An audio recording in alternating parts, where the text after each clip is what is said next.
We're talking all about setting yourself up with support for the next big thing that's coming. That's what we're talking about today. I need you to make a list. And I know you're like, Mama, I'm on it. Okay. What list do you need? I got two. All right. I need you to make a list of the things you actually need to be supported. So if, like, I'll say for me, like, one of the big goals that I'm moving towards is being able to go on tour again, right? And I want to do a theater tour, so it's going to be longer, it's going to be a little bigger, and that's a couple years off from now, okay? So I have time to get prepared for that. All right, what am I going to need? I'm going to actually need to know, what is the structure of my life? When could I do that I'm not away from my kids a bunch? Okay, what would I need to put in place to make that happen? What do I need, like, right? So I'm just using that as an example to show you, like, the way I need to support myself is going to be radically different than the way that I'm showing up for myself right now. And the bigger thing on this list of what do you need to support yourself is also going to mean that you're going to have some really honest conversations with people in your life. I know you were hoping just to be like, more glitter pins, you know, or like get to write something like fun down for yourself, like how I can support myself. You're gonna have to really start to tell people what you need. I have used my voice so much recently with the people closest to me that I feel uncomfortable, you know, where I'm like, no, I didn't finish what I'm trying to express. I need you to listen. Or no, I said I cannot do that thing. You're not hearing me. And really, really getting clear, because here's the other thing. People only treat us based off of what we are used to giving. And so sometimes we blame other people and it's like, have you told them? Have you said no? You know, like when you become the person where everybody says jump and you say how high, guess who everybody's going to ask to see jump? And that is going to, again, this is where that friction, that pressure comes from, because it doesn't feel safe to do the things that you need to do to be supported.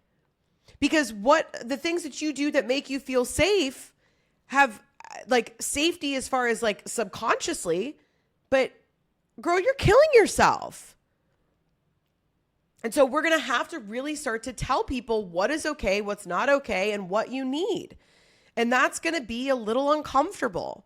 So that's something that's going to be so important on that list of like, what is it, the support that you need?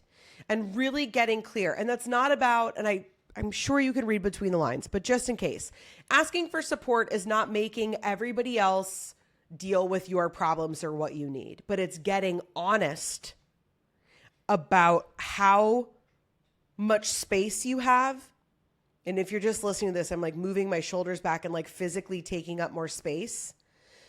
You know, do you need help from somebody in your life to do a kid pickup? Do you need, you know, you're like, oh, I hate asking, you know, my parents for money. I don't ever want to do that. Okay. Do you hate it because it's this pride thing?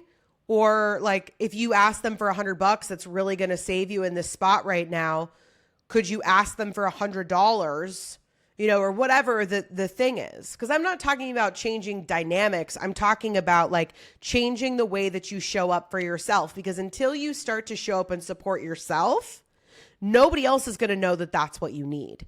And so you really need to get granular, or you don't need to. I mean, you do you. I'm just saying, if you're listening to this, you're probably asking my advice. That's what I would do. Okay. Couple of notes is I would get really granular. What do you need to support yourself? Maybe it's like something else I'm wanting to do is like expand and have a little bit more space. And so something I need to do, I need to make an extra 10 grand a month. Okay. What can I do in order to like bring in, you know, some more money? What are other aspects of my business that I can pop open again? Like, what can I do? Because that money is going to give me more resources to move with a little bit more ease, because I am so good, you guys, at doing everything that my body is so inflamed and so tired, and my nervous system has gone completely haywire because, again, it was that feeling of like, no, I can do it. I can do it. It's fine. You know, that you don't even know how overworked, how overtired you are, and that that's not necessary, you know? And it's when you're making this list, you're gonna have to confront some things. Like, it's not going to be easy really figuring out what it is that you need for support, because a lot of it is going to be that you have to support you. Like, that's the thing that's been very difficult for me, where I'm like, oh my God. Okay, the prince who's coming is apparently me. Okay, so that's embarrassing for everyone involved. And obviously we know, yes, at a logical level, like no one's coming to save us, you know, but that it's a lesson that we're going to continue to learn. So we need to take ourselves seriously.